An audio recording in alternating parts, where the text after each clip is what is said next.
So how can you fix when the Apple Maps are not working? Let's talk about it. And if this is your first time on this channel, become part of the community by subscribing, and that way you're not going to miss anything important. So there might be more things or reasons why the Apple Maps are not functional. So I would just recommend you to open up the settings app.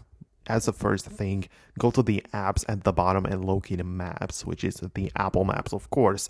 And there are more things which might cause the app to be not functional. For example, the location services most definitely should be at least set to while using the app.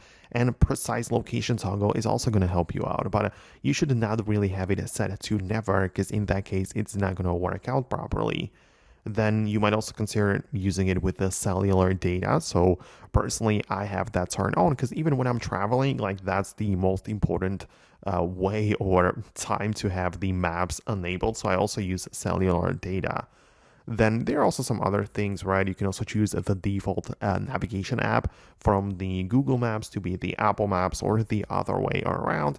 And also all of the other things in here, like the automatic updates, right? So make sure that the offline maps get updated and all of the things in here can be managed. So that's how you can make sure that the app works. But the maps from Apple gets updated as an application through the software update of the iPhone.